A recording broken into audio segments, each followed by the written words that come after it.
অনেক অপেক্ষার পর এবার এসেছে প্রথম পর্ব ভয়েস অফ জিনিয়াসের smarter teaching for all presence voice of genius media partner Chandpur খবর। আজকে আমাদের সাথে উপস্থিত আছেন মেঘনাপাড়ের বাতিগর নামে খ্যাত চাঁদপুর সরকারি কলেজের অধ্যক্ষ প্রফেসর অসিত বরণ দাস। স্যার, আপনাকে অসংখ্য ধন্যবাদ আজকে আমাদেরকে আপনার মূল্যবান সময়ের কিছুটা অংশ দেওয়ার জন্য। তারা দেরি না করে শুরু করছি আমাদের ভয়েস অফ জিনিয়াসের প্রথম পর্ব। আমি জানতে চাই, আপনি সরকারি কলেজের অধ্যক্ষ সম্ভবত অনেকদিন ধরে, কয়েক বছর না যাবত? না না এটা আমি 1 বছরও হয়নি। এক বছর? আমি গত মার্চের 2 তারিখে যোগদান করি অধ্যক্ষ হিসেবে। তার আগে উপাধ্যক্ষ ছিলাম। জি, মানে আপনি তো এখানে অনেক বছর ধরে চাকরি করছেন। হ্যাঁ। তো একজন অধ্যক্ষ হিসেবে আপনার অনুভূতিটা কেমন চাঁদপুর সরকারি কলেজ থেকে? হ্যাঁ, অনুভূতিটা হলো যে এটা হচ্ছে অধ্যক্ষের পদটা হচ্ছে যে এটাকে আমরা বলি একাডেমিক লিডারশিপ। তো যিনি অধ্যক্ষ থাকেন, বিশেষ করে চাঁদপুর জিএলআর যে কলেজ, সেই কলেজে 17টা বিভাগে অনার্স রয়েছে, 16টা বিভাগে মাস্টার্স রয়েছে। প্রায় 15,000 স্টুডেন্ট এই কলেজে পড়াশোনা করছে। এত বিশাল কলেজ যেখানে 85 টিচার্স যারা এই কলেজে পাঠদান কার্যক্রমের সাথে জড়িত। আর এখন টিচিং প্রফেশনটা শুধু পাঠদানের সাথেই রিলেটেড নয়, এর সাথে পাঠদান প্রক্রিয়া বা টোটাল লার্নিং যে ম্যানেজমেন্ট সিস্টেমের সাথে কিন্তু সম্পৃক্ত থাকতে হয়। তো সেই জায়গায় এসে আমি তো আগেই বলেছি যে সবসময় কিন্তু আমাদের ব্যবস্থাটা পরিবর্তিত হচ্ছে, এবং সেই পরিবর্তনটা কিন্তু খেয়াল রাখতে হবে। পরিবর্তন একটা শাশ্বত নিয়ম, পরিবর্তনই কিন্তু জগতের নিয়ম, কিন্তু সেই পরিবর্তনটার সাথে খাপ খাইয়ে চলাটাই হচ্ছে বড় চ্যালেঞ্জ।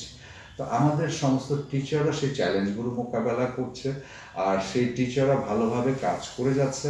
তা আমি মনে করি যে অধ্যক্ষ হিসেবে একজন অধ্যক্ষের পূর্ণ দায়িত্ব হচ্ছে এই সমস্ত কার্যক্রমগুলোর মধ্যে একটা সমন্বয় সাধন করা, অর্থাৎ সমন্বিতভাবে একটা লক্ষ্যে পৌঁছানোর জন্য যে কার্যক্রম করা, সেই কার্যক্রমটাকে মনিটর করা, এই সামগ্রিক দায়িত্বটি হচ্ছে অধ্যক্ষ।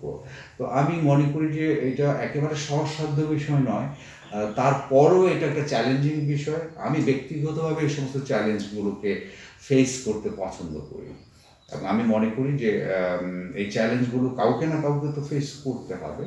তো আমি এই ক্ষেত্রে খুব কমফোর্ট ফিল করি, এবং আমি মনে করি যে যে কোনো চ্যালেঞ্জকে ফেস করা উচিত যদি আমরা দেশকে এগিয়ে নিয়ে যেতে চাই। জি, দেশকে এগিয়ে নিয়ে যেতে হলে আমাদেরকে অনেক কিছুই করতে হবে। অনেক কিছুই করতে হবে, আমাদের এগিয়ে যেতে হবে। বিশেষ করে শিক্ষা ব্যবস্থাটাকে, এটাকে একেবারে মানে যেটাকে আমরা বলি গুণগত শিক্ষা, শিক্ষার মান উন্নত করতে হবে, এবং এটা অনেকটা কম্পিটিটিভ হবে সারা বিশ্বব্যাপী। বিশ্বের যে শিক্ষা ব্যবস্থা রয়েছে, যে সেই শিক্ষা ব্যবস্থার সাথে আমাদেরকে প্রতিযোগিতায় আমরা যাতে যেতে পারি, সেই ধরনের মানে আমাদের শিক্ষা ব্যবস্থাকে নিয়ে যেতে হবে। জি, গত আগের বছর 12 থেকে 14 তারিখে 14 ডিসেম্বরের মধ্যে ক্লিন ক্যাম্পাস গ্রিন ক্যাম্পাস নামে একটা প্রজেক্ট চাঁদপুর সরকারি কলেজ করেছিল। তো এটা আসলে একটা শিক্ষাঙ্গনের জন্য কতটা গুরুত্বপূর্ণ? অবশ্যই, অবশ্যই। আমরা যদি কোয়ালিটি এডুকেশনের কথা বলি, হ্যাঁ, এডুকেশন তো একটা প্রসেস। এটা হচ্ছে এডুকেশনাল ইনস্টিটিউশন, এখানে কিন্তু অনেকগুলো কাজ করে থাকে। এটা শুধু এমন না যে আমি ক্লাসরুমে গিয়ে পড়ালাম আর ক্লাসরুমে পড়া থেকে বের হয়ে আসলাম, শুধুমাত্র এটার মধ্যে সীমিত নয়।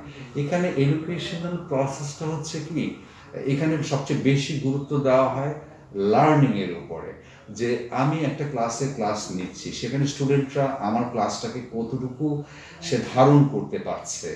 তো সামগ্রিক এই বিষয়টা যদি তাকে আমার লার্নিং প্রসেসটাকে খুব ইফেক্টিভ করতে হয়, তাহলে অবশ্যই আমাদেরকে মানতে হবে যে আমাদের একটা স্বাচ্ছন্দ্যময় পরিবেশের প্রয়োজন রয়েছে, যেই পরিবেশে আমরা কি বলে যে বিশুদ্ধ বাতাস নিতে পারবো, যে পরিবেশ থাকবে একেবারে পরিচ্ছন্ন, যে পরিবেশ থাকবে শিক্ষাদানের জন্য উপযোগী পরিবেশ। এবং আমি মনে করি যে এই যে ক্লিননেসের কথা বলা হয়েছে, হ্যাঁ, এটা অবশ্যই শিক্ষার সাথে জড়িত। একটা পরিচ্ছন্ন পরিবেশে যেমন পাঠদান প্রক্রিয়াটা সুচারুভাবে হয়, আবার একটা যে প্রতিষ্ঠানে দেখা গেছে যে বেঞ্চগুলো ময়লা রয়েছে বা অন্যান্য পরিবেশ সুন্দর না, সেখানে কিন্তু আমার মনে হয় না যে লার্নিং প্রসেসটা যেহেতু এটা টু ওয়ে প্রসেস, সেই প্রসেসটা মধ্যে একটা কমিউনিকেশন গ্যাপ থাকতে পারে, বা স্টুডেন্টরা ঠিকমতো পড়াশোনায় মনোনিবেশ করতে পারছে কিনা, তাদের যে সমস্ত প্রবলেমসগুলো রয়েছে সেগুলো উপলব্ধি করতে পারছে কিনা, সব কিছু কিন্তু শিক্ষার পরিবেশের সাথে রিলেটেড।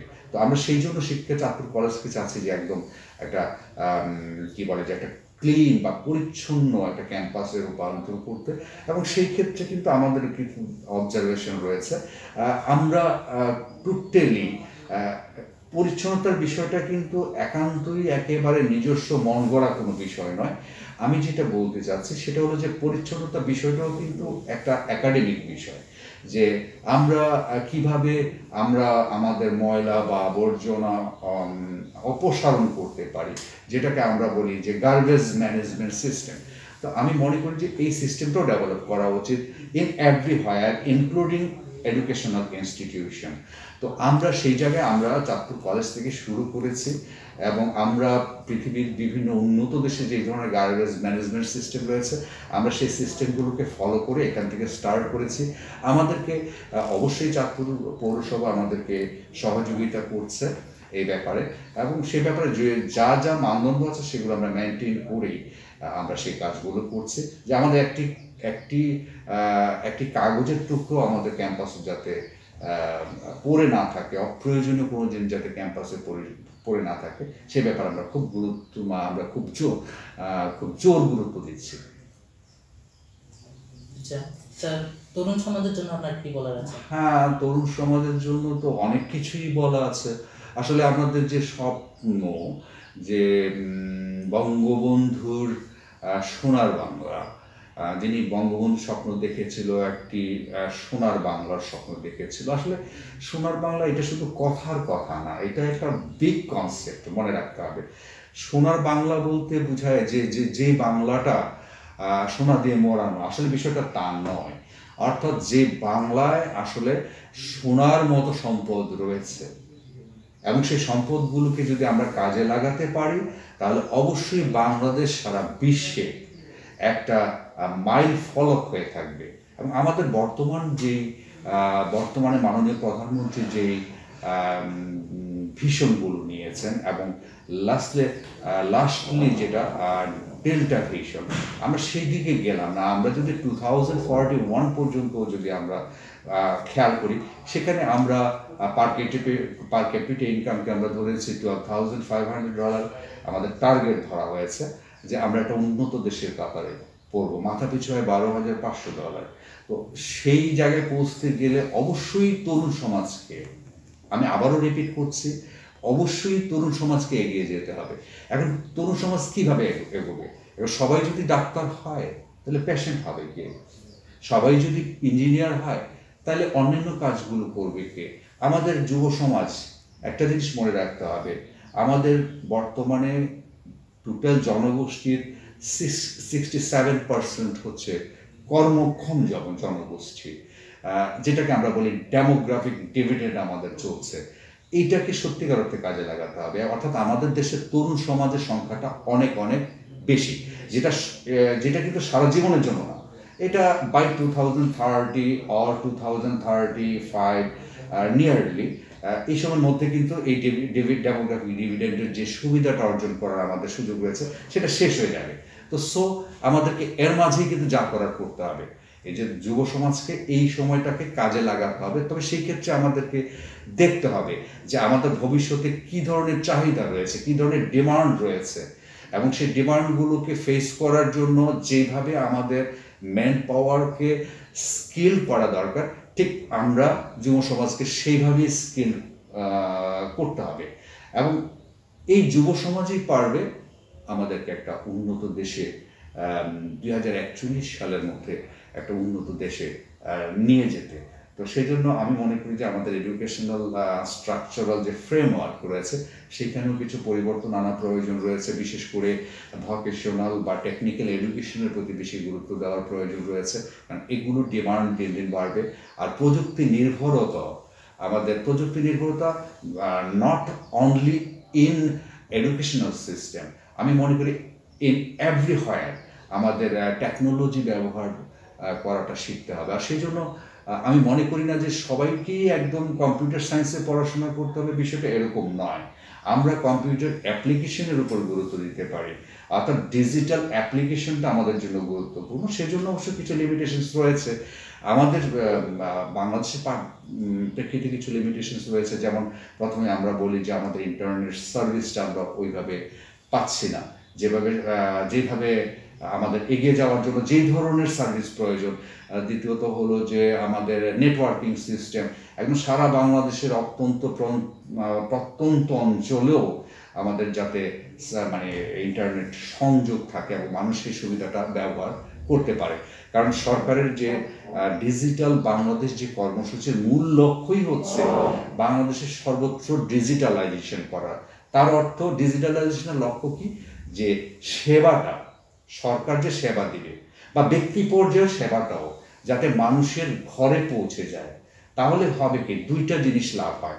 একটা জিনিস হলো যে যেমন ধরো সরকারের একটা সেবার জন্য আমাকে পৌরসভায় যেতে হলো, পৌরসভা একটা কাজের জন্য, সেই কাজটার জন্য যদি এমন হয় যে আমি পৌরসভায় না গিয়ে বাসায় বসে আমি সেই সুবিধাটা পাই, তাহলে কি আমার সময় নষ্ট অপচয় হবে না,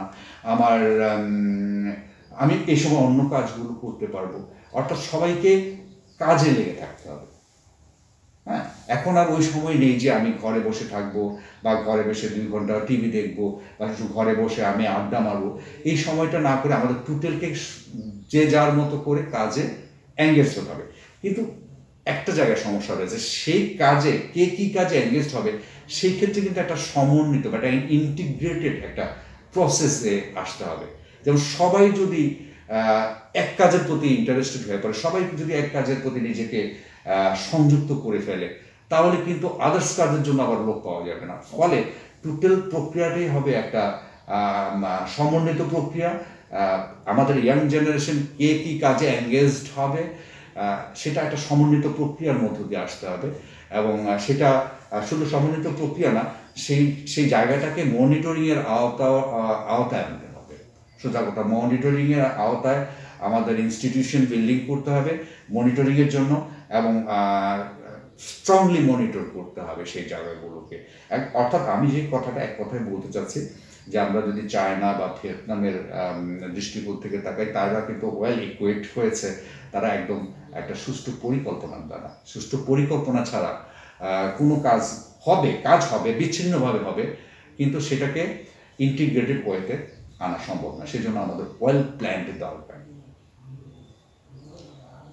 যে আসলে ব্রডব্যান্ডের জন্য যে কথাটা অলরেডি মাননীয় প্রধানমন্ত্রী একটা উদ্যোগ নিয়েছেন যে মুজিব বসের উপহার, ঘরে ঘরে ব্রডব্যান্ড ব্যবহার, এই সম্পর্কে একটা প্রজেক্ট আমি দেখেছি কয়েকদিন আগে।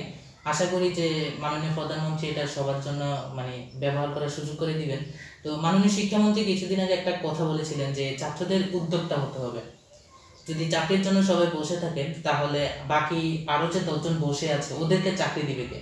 তো এই ব্যাপারে যদি আপনি কিছু বলেন। অলরেডি আপনি বলেছেন যে আমাদেরকে আসলে একদিকেই থাকলে হবে না, সবাই যদি ডাক্তার হয়, সবাই যদি ইঞ্জিনিয়ার হয়, তাহলে বাকি কাজগুলো করবে কে? যেমন আমরা দেখি অনেক দেশে যারা উদ্যোক্তা আছে এরাই এখন পৃথিবীর সবচেয়ে বড় লোক কিন্তু উদ্যোক্তারাই, কারণ এরা প্রচুর টাকা ইনকাম করতে পারে। তো ওই দিকে আমাদের ছাত্রদেরকে কিভাবে নিয়ে যাওয়া যায় উদ্যোক্তা? হ্যাঁ, উদ্যোক্তার উপরে আলাদা কিন্তু উদ্যোক্তা বা এন্টারপ্রেনারশিপ এটা কিন্তু আলাদা একটা বিষয়। তো আমার মনে হয় যে বাংলাদেশের যেহেতু এখন ডেমোগ্রাফিক ডিভিডেন্ড চলছে এবং বাংলাদেশের পর্যাপ্ত স্কোপ রয়েছে, বিশেষ করে আমি বলবো যে বাংলাদেশের সুযোগটা হচ্ছে ন্যাচারাল রিসোর্স। তো ন্যাচারাল রিসোর্সটাকে আমাদের কাজে লাগাতে হবে।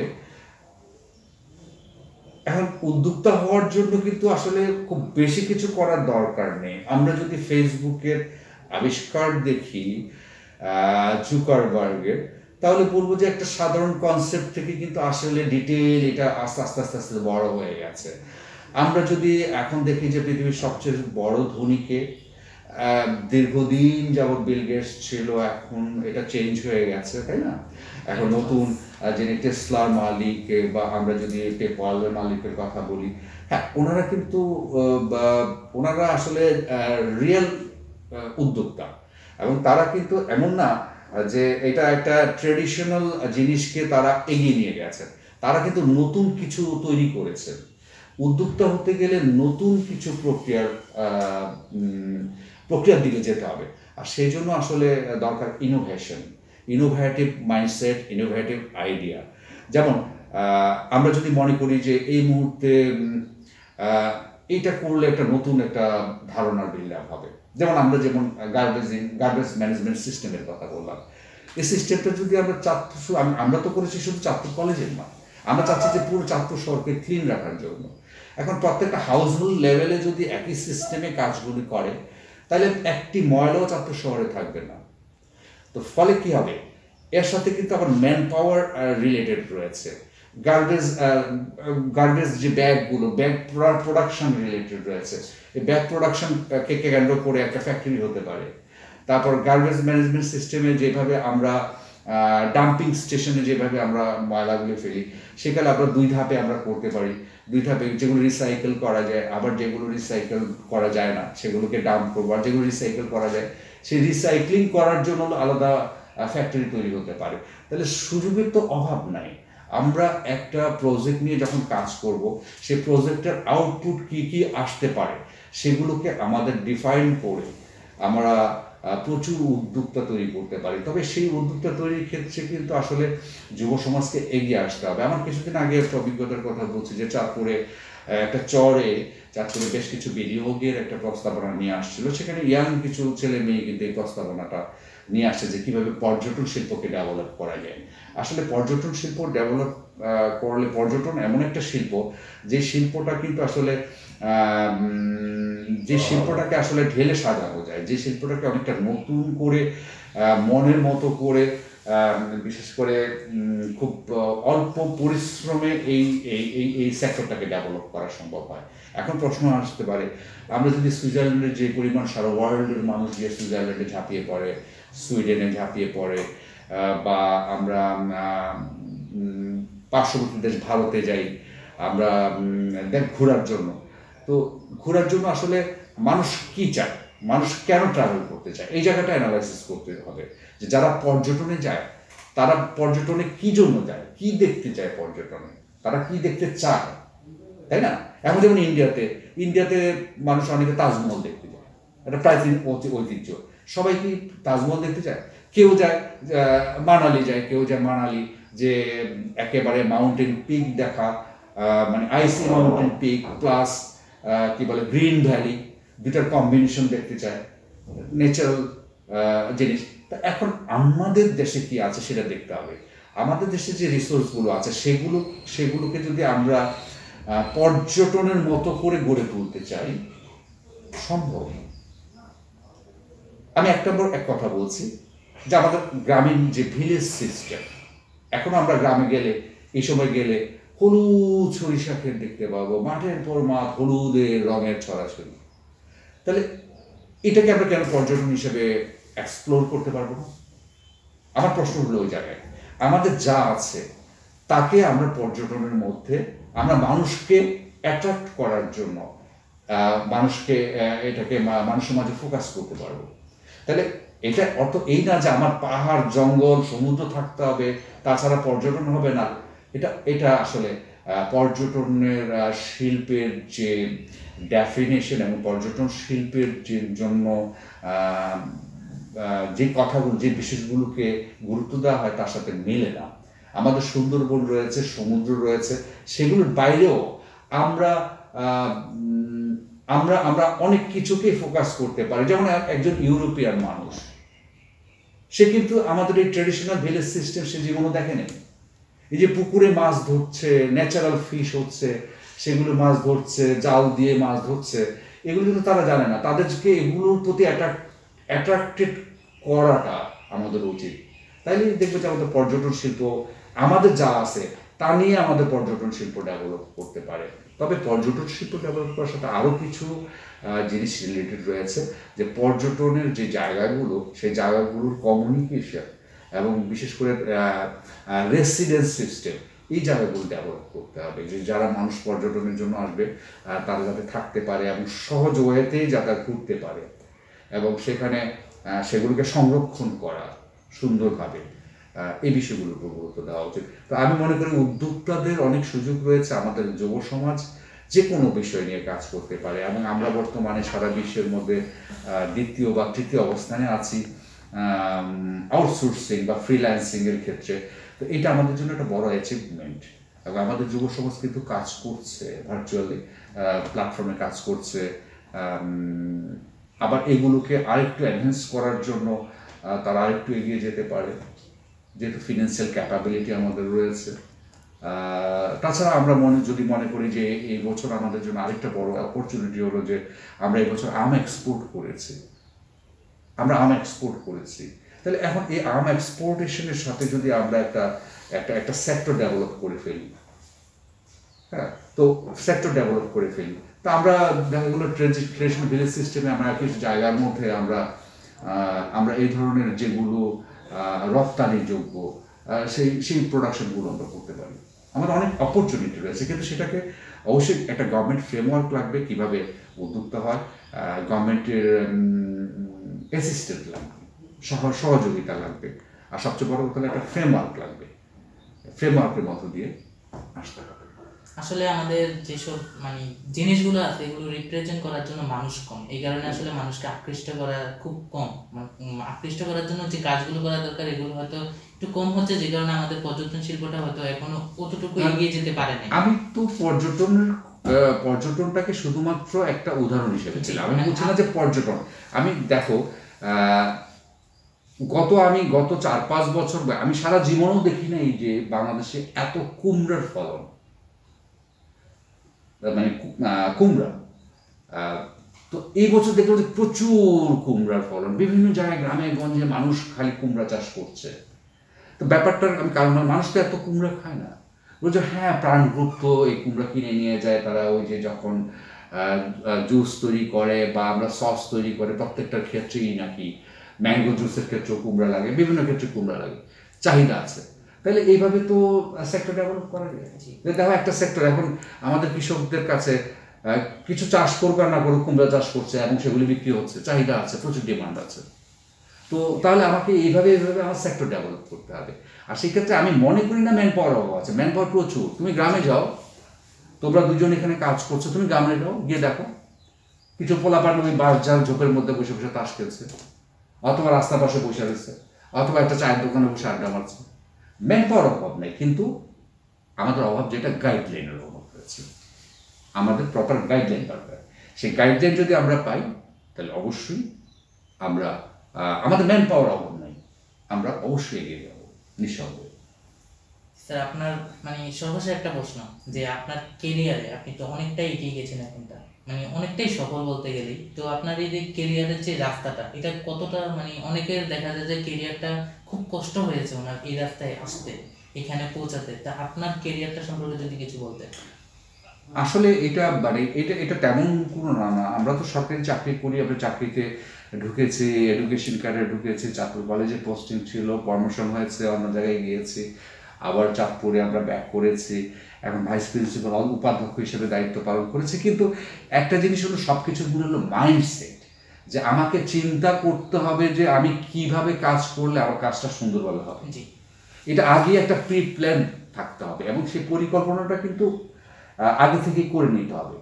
আমি যখন কাজ করব, যে কোনো কাজেই, আমি বাজারে যাব, সেখানে কিন্তু আমার একটা পরিকল্পনা দরকার আছে যে আমি কী কী বাজার করব, আমি কী কী বাজার করতে গিয়ে কোন জায়গায় আগে যাব, তারপর কোন জায়গায় পরে যাব। এখন ধরো তুমি যদি তোমার 2টা বাজারে যেতে হবে, তোমার বাসা এখানে, তো তাহলে তুমি কী করবা? তাহলে তোমাকে যে জায়গাটা আগে গেলে ভালো হয় সেই জায়গাটা, বাসার সামনে এটা তো পর বাজার করতে হবে, তুমি আগে দূরেরটা সেরে এসে করতে হবে। This is planning. তো আমি মনে করি যে প্রত্যেকেরই একটা কর্ম পরিকল্পনা থাকা উচিত তার কর্মের ক্ষেত্রে, আর চাকরির ক্ষেত্রে কর্মজীবন একটা পরিকল্পনা থাকা উচিত যে আমি চাকরিটা করছি, আমার সামনে যে দায়িত্বগুলো আছে সেই দায়িত্বগুলো কীভাবে আমি প্রতিপালন করব এইখানে। তো আমি সফল না বিফল সেই ব্যাপারে আমি কিছু বলতে চাচ্ছি না, তবে আমি বলবো যে আমি চেষ্টা করে যাচ্ছি এবং আমি যেভাবে কাজ করা উচিত সেভাবে আমি চেষ্টা করে যাচ্ছি। আমাদের সহকর্মী যারা আছে, আমাদের শিক্ষক যারা আছে, তারা সবাই একযোগে কাজ করে যাচ্ছে এটা টোটালি একটা সংস্কৃতির ব্যাপার।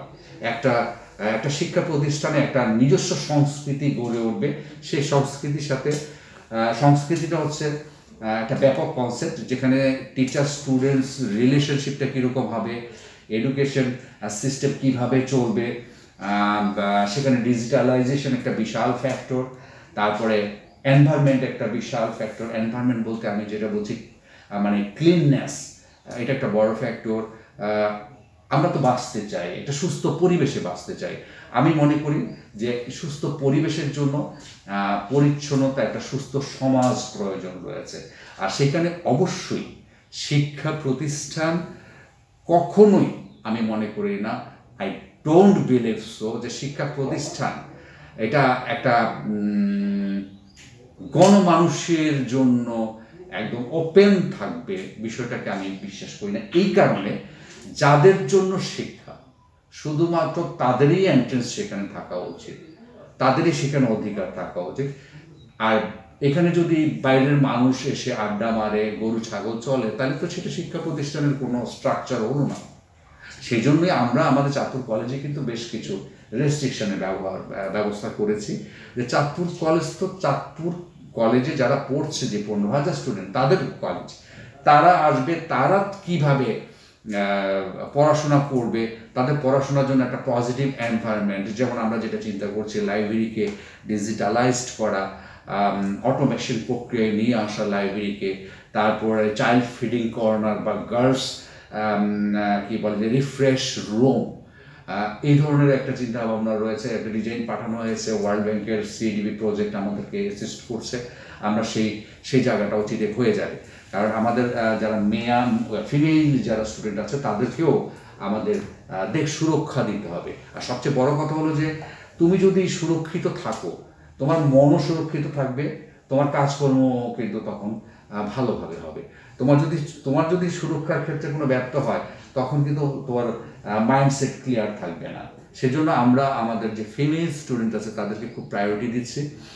আর এমনিতে প্রত্যেকটা মানে ব্লকে আমাদের কিন্তু মেল ফিমেল আলাদা করা আছে ওয়াশরুম বা টয়লেটিং সিস্টেমের ক্ষেত্রে। এটা অবশ্যই রাখা উচিত, এটা সারা ওয়ার্ল্ডে রয়েছে। আর ফিডিং কর্নার, এটা তো অ্যাসেনশিয়াল। তা আমরা চাই যে এটা সত্যিকার অর্থে এখানে ছেলে মেয়ে যারা আসবে, তারা স্বাচ্ছন্দ্য বোধ করবে, তারা মনে করবে যে এটাই তাদের সেকেন্ড হোম, তারা সেটা মনে করবে। এই জাতীয় পরিবেশ তৈরি করতে আমরা বদ্ধপরিকর। এছাড়া আমাদের এডুকেশন সিস্টেম এগিয়ে যাবে না। তাহলে আসলে একটি শিক্ষা বান্ধব পরিবেশ সৃষ্টি করা সম্ভব। হ্যাঁ, অবশ্যই হবে, এবং এটা আমাদের চাঁদপুরের জন্য খুব প্রয়োজন। আমরা মনে করি যে চাঁদপুর একটা অনুকরণীয় দৃষ্টান্ত স্থাপন করবে, যেটা হয়তো সারা বাংলাদেশের জন্য একটা অনুকরণ হতে পারে। তো ধন্যবাদ তোমাকে, অসংখ্য ধন্যবাদ, মানে এতটা সময় আমাদেরকে দিয়েছেন। তো স্যার, ধন্যবাদ আপনাকে। আর তোমাদের সকলকে ধন্যবাদ শেষ পর্যন্ত আমাদের ভিডিওটা দেখার জন্য। তো পরবর্তী পর্বের জন্য অপেক্ষা করতে থাকো। তো ততক্ষণ পর্যন্ত আমি যাচ্ছি, গুড বাই।